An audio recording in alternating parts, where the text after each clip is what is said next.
Dans cette vidéo, nous allons voir comment créer et mettre en ligne un événement. Il nous suffit pour ça de venir simplement dans l'onglet événements, ajouter un événement.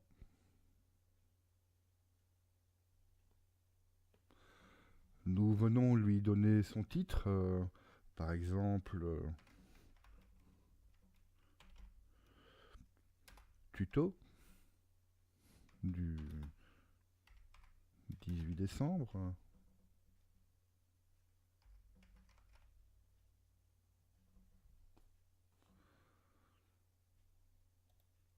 Ensuite, on vient mettre le contenu.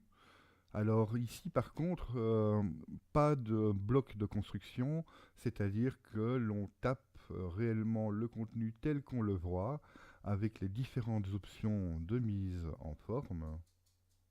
Si elle n'est pas activée, il y a toujours la possibilité d'ouvrir et de fermer en cliquant sur l'icône clavier la barre d'outils destinée justement à cela. Viennent ensuite les options d'Event Calendar, c'est-à-dire la date et l'heure de début, la date et l'heure de fin, ou si c'est un événement sur toute une journée, il suffit simplement de cliquer sur l'événement toute la journée.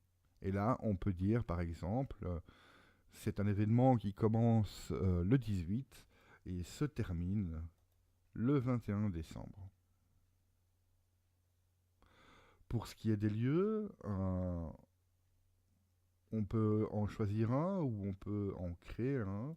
Si on crée un lieu, on va simplement par exemple mettre bureau et on peut créer bureau. À ce moment-là, il faut renseigner les différentes informations de type adresse, téléphone et site web. Pour ce qui est des organisateurs, c'est exactement la même chose, c'est-à-dire que l'on peut soit utiliser un organisateur qu'on a déjà préenregistré ou en créer un nouveau. Je vais par exemple créer Atmavictou. On peut bien sûr mettre plusieurs organisateurs sur un même événement. Si un site web existe, par exemple une page Eventbrite ou un site tout à fait spécifique, c'est ici que l'on doit venir le rentrer. Dans notre cas, je vais mettre le site Atmavictu. Je peux mettre le symbole de la devise et le prix. Je peux le laisser vide ou mettre 0 si c'est un événement tout à fait gratuit.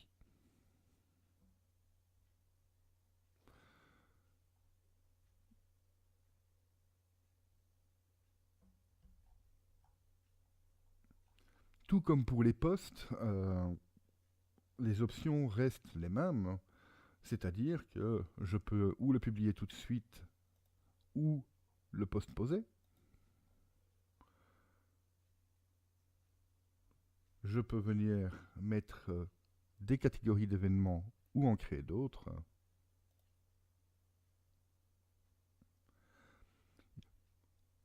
Vient en plus trois petites options ici pour les spécifiques aux événements.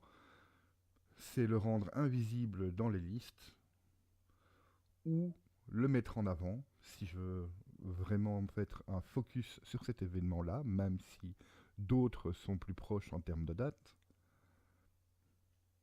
Et épingler, c'est-à-dire mettre en haut de la page en cas de vue mensuelle ce type d'événement.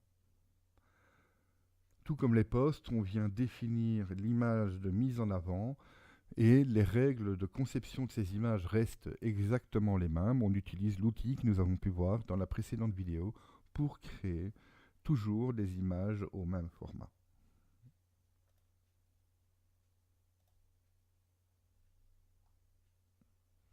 Il ne me reste plus qu'à le publier.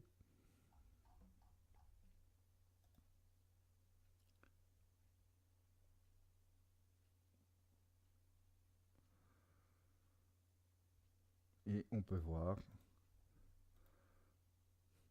que, en effet, un événement a été créé.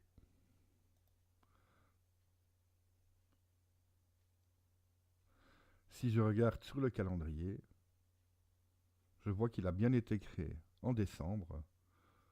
Je vais donc le supprimer parce qu'il n'a rien à faire là, mais on voit qu'il apparaît bien dans la liste de manière automatique. Pour le supprimer, rien de plus simple, je reviens dans le tableau de bord, je reviens dans mes événements, je clique sur événements et je vais venir sélectionner ceci et le mettre dans la corbeille. Et ensuite,